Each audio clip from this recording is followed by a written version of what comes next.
예, 오늘 자유한국당에서는 큰 발표가 하나 더 있었습니다. 말도 많고 탈도 많던 인적 쇄신 대상 명단을 발표한 건데요. 최경환 의원 등 친박계는 물론 김무성 의원 등 비박계도 포함된 현역 의원 21명을 당협위원장에서 배제하기로 했습니다. 먼저 정재윤 기자의 보도입니다. 조직강화특별위원회가 인적 쇄신의 기준으로 강조한 것은 책임이었습니다. 총선 공천 파동, 최순실 사태 국정 실패, 보수정당의 군답, 대통령 선거와 지방선거 연이은 패배에도 불구하고 누구 하나 제대로 책임지지 않았습니다.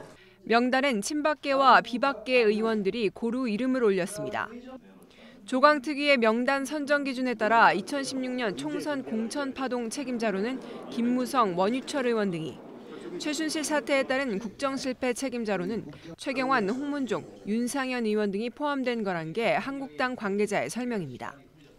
또 김용태, 황영철, 권성동 의원 등은 분당 사태 책임자로, 이의원 의원 등은 1심 유죄 판결을 받아 명단에 이름을 올렸다는 분석입니다. 나경원 원내대표는 강한 유감을 드러냈습니다. 인적 쇄신 명단에 포함된 의원들을 중심으로 향후 당내 적지 않은 후폭풍이 있을 거란 분석이 나옵니다. JTBC 정재윤입니다. 예, 자유한국당의 인적 쇄신안, 한국당 주요 인사들의 명단이 대거 포함되어 있습니다. 당연히 파장이 클 수밖에 없어 보이는데요. 박성태 기자와 좀 더 자세히 이야기 나눠보겠습니다.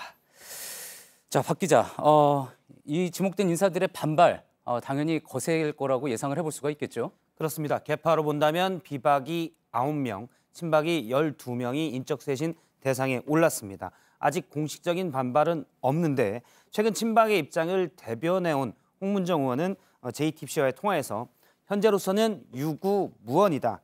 조만간 생각을 정리해서 입장을 내놓겠다고 했고요. 그러면서 친박들의 분위기가 격앙돼 있는 것은 맞다고 했습니다. 예. 당내에서 보기에는 21명의 인적 쇄신 대상 중에 비박이 9명, 친박이 12명이기 때문에 숫자로는 얼추 균형을 이룬 것 같지만 비박계에서는 김무성 전 대표의 경우 이미 다음 총선에 불출마하겠다고 밝힌 바가 있습니다. 예. 그리고 김용태 현 사무총장의 경우도 스스로 인적 쇄신 대상에 올렸기 때문에 반발은 친박계가 많을 것으로 보입니다. 그렇군요. 지금 이야기한 것처럼 친박계가 10명이 넘게 포함이 됐습니다. 그렇다면 많은 분들이 또 과거를 떠올릴 수밖에 없을 것 같은데 혹시 친박 신당론이 또 나오는 것 아니냐 이렇게 볼 수가 있을까요? 일단 홍문정 의원이 생각을 정리하겠다고 했는데 이런 부분이 다 포함될 것으로 보입니다. 예. 자유한국당은 내년 2월 말에 전당대회가 예정돼 있는데 여기에서 새로 당대표를 뽑아서 이 당대표가 새로 조강특위를 구성하고 다시 당협위원장을 임명할 수가 있습니다. 예. 그래서 이번에 인적 쇄신 대상이 된 의원들은 본인들이 지지하는 후보가 당대표가 되도록 많이 노력을 다할 것으로 보이고요. 이 과정에서 개파 갈등이 더 커질 것으로 보입니다. 하지만 당내에서 인적 쇄신에 대한 목소리도 높고 또 인적 쇄신 대상 의원들이 밀고 있는 후보가 당권 주자가 되기 힘들 경우에 예. 친박 신당 창당 가능성도 배제할 수는 없습니다. 그렇군요. 원래 이번 원내대표 선거에서 친박계가 나경원 의원을 지지했다 이렇게 알려져 있지 않았습니까? 예. 자, 그렇다 그러면은 나경원 의원이 좀 역할을 하지 않았을까 기대도 있었을 것 같고요. 또 그리고 나 의원 본인도 인적 쇄신 대상을 좀 줄이자 이렇게 주장을 하지 않았습니까?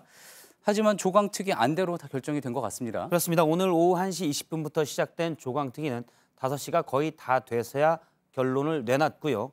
원래 조강특위가 21명의 인적 쇄신 대상안을 가지고 있었는데 예. 비공개 회의에서 격론이 계속 있었습니다. 나경원 원내대표가 계속 이견을 냈고 인적 쇄신 대상이 너무 많다라고 반대를 했습니다. 예. 하지만 나 의원은 결국 개혁도 중요하다면서 이견을 표시하면서 조강특위 인적 쇄신안을 수용했습니다. 예. 결과적으로 수용했기 때문에 친박계 의원들 중에는 나 원내대표에 대한 불만도 나오고 있습니다. 그렇군요.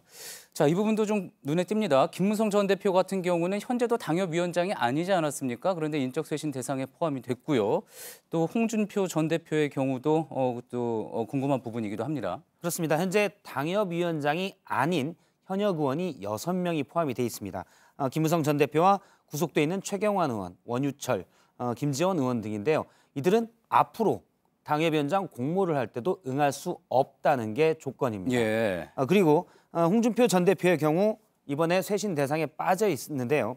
홍준표 전 대표는 지금 현역 의원도 아니고 당협위원장에는 대구의 당협위원장을 지난 6월에 사퇴한 바가 있습니다. 그래서 인적쇄신 대상이 당협위원장 대상이었기 때문에 이 검토 대상에 애초에 올라가지 않았습니다. 예. 하지만 지난 지방선거 패배의 책임 문제로 당시 사무총장이었던 홍문표 의원이 인적쇄신 대상에 올라갔고 또 홍준표 전 대표의 최측근으로 불렸던 김대식 당협위원장이 역시 쇄신 대상이 됐습니다. 아, 예, 그렇군요.